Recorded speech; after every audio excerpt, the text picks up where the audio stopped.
வணக்கம் என் தமிழ் நெஞ்சங்களே. இன்றைய காணொளியில் நாம் காண இருப்பது வித்தியாசமான ஒன்று. ஆம், 4,70,00,000 ஆண்டுகளுக்கு முன்பாக இந்தியாவில் வாழ்ந்த மிக பிரம்மாண்டமான ஒரு பாம்பின் புதைபடிவம் கண்டுபிடிக்கப்பட்டுள்ளது. அந்த பாம்பின் புதைபடிவம் எங்கே, எப்பொழுது, யாரால் கண்டுபிடிக்கப்பட்டது என்பதை பற்றி தான் இக்காணொளியில் காண உள்ளோம். 2005இல் ஐஐடி ரூர்கேலாவில் பணிபுரியும் பேராசிரியர்கள் சுனில் வாஜ்பேயி மற்றும் தேப்ஜித் தத்தா ஆகியோர் அடங்கிய குழுவானது இப்பாம்பின் புதை வடிவத்தை கண்டுள்ளது. குஜராத்தின் கட்ச் மாவட்டத்தில் உள்ள பண்டோரா பகுதிக்கு அருகே உள்ள நிலக்கரி சுரங்கத்திலிருந்து சேகரிக்கப்பட்ட சில புதை படிவங்களை தொல்பொருள் ஆராய்ச்சியாளர்கள் ஆய்வு செய்தனர். அப்பொழுது இதுவே உலகின் இதுவரை கண்டுபிடிக்கப்பட்ட பாம்பு புதை வடிவங்களில் மிக நீளம் என்று கண்டறியப்பட்டுள்ளது.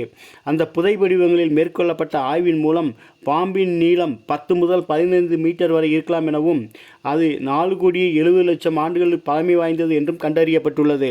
2005இல் கண்டுபிடிக்கப்பட்ட இந்த புதை படிமங்கள் முதலைகளின் எச்சங்களாக இருக்குமோ என்று எண்ணி அதை ஆராய்ச்சி செய்யாமல் விட்டுவிட்டனர்.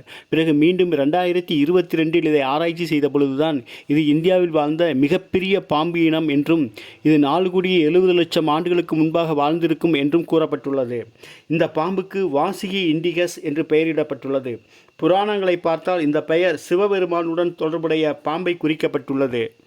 அந்த காலகட்டத்தில் வெப்பமண்டல பகுதிகளில் இருந்த தீவிர வெப்பநிலை காரணமாகவே இந்த பாம்புகளின் அளவு மிகப்பெரியதாக இருந்திருக்கலாம் என்று ஆய்வாளர்கள் தங்களது கட்டுரையில் கூறியுள்ளனர்.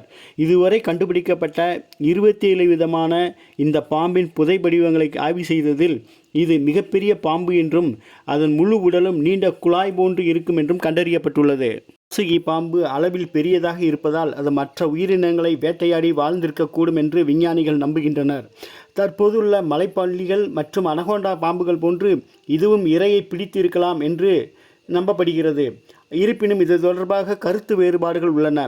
பேராசிரியர் தேப்ஜித் தத்தா கூறுகையில் இந்த பாம்பு அவ்வளவு கொடூரமானதாக இருக்காது என்றும் அவை தட்பவெப்ப நிலையால் பாம்புக்கு அப்படி ஒரு பிரம்மாண்டமான உடலமைப்பு இருந்திருக்கலாம் என்றும் கூறுகிறார்கள். புதைவடிவ ஆய்வின்படி இதுவே மிக நீளமான பாம்பு என்றும் இது குறித்த ஆராய்ச்சிகள் இன்னும் நடைபெற்று கொண்டும் இருக்கின்றது. இந்த வாசுகி இண்டிகஸ் பாம்பின் எச்சங்களின் மூலம் நாம் பாம்பின் பரிணாம வளர்ச்சிகளை கண்டறியலாம் என்று ஆய்வாளர்கள் எண்ணுகின்றனர். நம்மை பொறுத்தவரையில் நமது புராணங்களில் சிவபெருமானுக்கு உரிய பாம்பு இது என்றும் மேலும் பார்க்கடலை மேருமலையை கொண்டு கடைந்த பொழுது இந்த பாம்பு கயிறாக இருந்தது என்றும் தேவர்களுக்கு இது அமிர்தத்தை பெற்றுக் கொடுத்தது என்றும் அறிகின்றோம். நேயர்களே, உங்களுக்கு இந்த காணொளி பிடித்திருந்தால் லைக் பண்ணுங்கள், ஷேர் பண்ணுங்கள், சப்ஸ்கிரைப் பண்ணுங்கள். கீழே இருக்கும் பெல் பட்டனை அழுத்துங்க. நன்றி.